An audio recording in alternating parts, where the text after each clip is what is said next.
বালি পাথরের অর্থনীতি, অন্ধকারের অর্থনীতি। অভিযোগ, বাম আমলে দাপট দেখিয়েছেন কমল খান। 11 পালাবদলের পর টুলুদের উত্থান।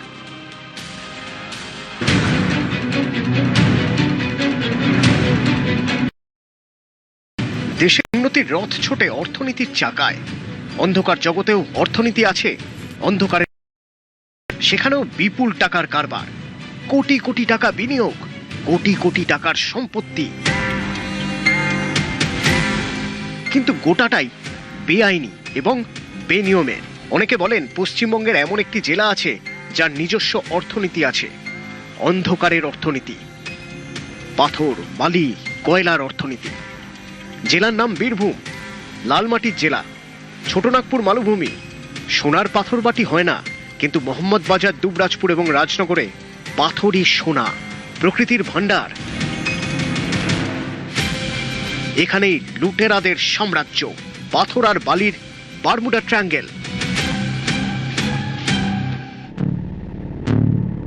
বাম আমলে এই এলাকায় যাঁর দাপটের কথা বারবার শোনা গিয়েছে তিনি কমল খান। স্থানীয়দের অভিযোগ, এই কমল খানই নাকি বীরভূমে পাথরের বেআইনি কারবারের অন্যতম পথপ্রদর্শক। সরকারি সম্পত্তি বেচে যে টাকা রোজগার করা যায়, সেই পথ তিনিই প্রথম দেখিয়েছিলেন বলে অভিযোগ। 2011 সালের আগে যে ব্যবসা আমরা করেছি তাতে খুব শান্তিপূর্ণভাবে আমরা ব্যবসা করেছি। আমার একটা লং টার্ম ছিল, সেটার চালান আমি কেটেছি, কিন্তু সেই চালান আমাদের রয়্যালটির গেটে যেখানে ডিসিআর কাটা হয় সেখানে পাস করেনি। 2011 সাল পর্যন্ত এই কমলের আলোতেই উজ্জ্বল ছিল পাথর বালির বারমুডা ট্রায়াঙ্গেল। 11 পালাবদলের পর এই অঞ্চলেও পালাবদল হয়। বালি পাথরের দুনিয়ায় নতুন মাতব্বর, নতুন প্রভাবশালী।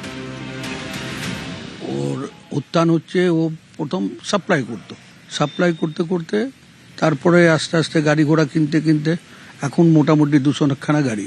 একটা হচ্ছে এই যে টোল গেট আছে, মানে আগে ধরুন ওই 30-40 লাখ টাকা মাসে দিত, সেটা এখন তো দেখছি আপনার বছরে 90 কোটি। এইভাবে উত্থান হয়েছে, ব্যবসা করতে করতেই বড় হয়েছে এইভাবে।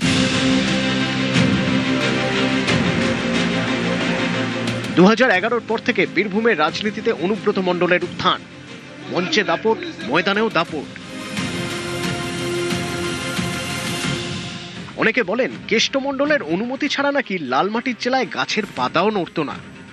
সবুজের বাংলায় বদলে যায় বালি পাথরের মেশিনারির রঙও। কমল খানকে সাইডলাইন করে উঠে আসেন নতুন প্রভাবশালীরা। স্থানীয়দের দাবি, তেমনই এক নক্ষত্রের নাম টুলু মণ্ডল।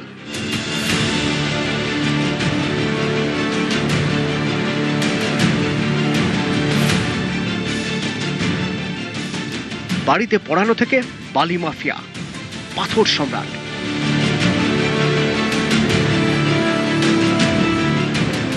বুধবার এই টুলু মণ্ডলের আত্মীয়ের বাড়ি থেকে প্রায় 50 কোটি টাকার নগদ এবং সোনা উদ্ধার করল পুলিশ। নিউজ 18 বাংলা।